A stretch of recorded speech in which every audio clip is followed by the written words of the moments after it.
બનાસકાંઠા જિલ્લા કલેક્ટર ડીસા પ્રાંત અધિકારી અને મામલતદાર કાંકરેજે ગ્રામ પંચાયત કચેરી ખાતે મીટિંગ કરીને તાગ મેળવ્યો હતો અને રતનપુરા શી ગ્રામ પંચાયત દ્વારા કરવામાં આવેલી કામગીરીને બિરદાવી હતી.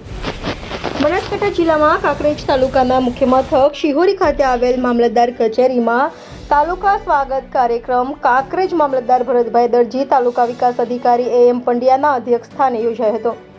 લાગતા વળગતા તંત્રના અધિકારીઓ ઉપસ્થિત રહ્યા હતા અને ગેરહાજર રહ્યા હોય એવા કર્મચારીઓને નોટિસો આપીને ખુલાસો કરવા માટે જણાવ્યું હતું અને તાલુકા સ્વાગત કાર્યક્રમમાં જુદા જુદા પ્રકારના 7 પ્રશ્નો અંગે ચર્ચા વિચારણા કરીને યોગ્ય રીતે નિકાલ કરવામાં આવ્યો હતો, જેમાં કંબોઈ ખાતે દબાણ બાબતે, તાણા ખાતે દબાણ બાબતે તેમજ થરા, UGVCL અને શિહોરી પાણી પુરવઠા વિભાગની પાણીની પાઇપલાઇન અને નવીન વીજ જોડાણ બાબતેના પ્રશ્નો હલ કરવામાં આવ્યા છે.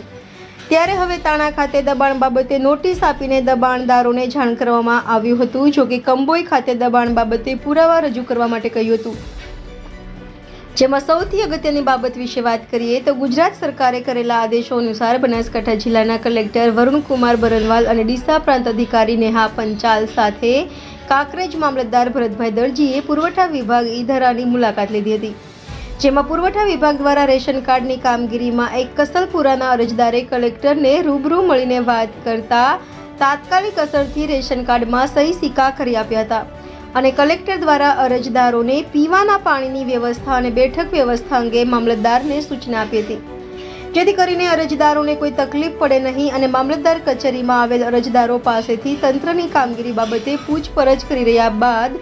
કાંકરેજ તાલુકાના રતનપુરા શીજે ગામ CCTV કેમેરાથી લઈને તમામ પ્રકારની સુવિધાઓ ઉપલબ્ધ કરેલ છે. ત્યારે બનાસકાંઠા જિલ્લા કલેક્ટર ડીસા પ્રાંત અધિકારી અને મામલતદાર કાંકરેજે ગ્રામ પંચાયત કચેરી ખાતે મીટિંગ કરીને તાગ મેળવ્યો હતો અને રતનપુરા શી ગ્રામ પંચાયત દ્વારા કરવામાં આવેલી કામગીરીને બિરદાવી હતી અને ત્યારબાદ કાંકરેજ તાલુકાના ડુંગરાસણ ગામની મુલાકાત લીધી હતી અને આરોગ્ય વિભાગે ચાંદીપુર વાયરસને પગલે કરેલ કામગીરીની સમીક્ષા કરી હતી અને ગામ લોકો સાથે જુદા જુદા પ્રશ્નો અંગે ચર્ચા કરી હતી.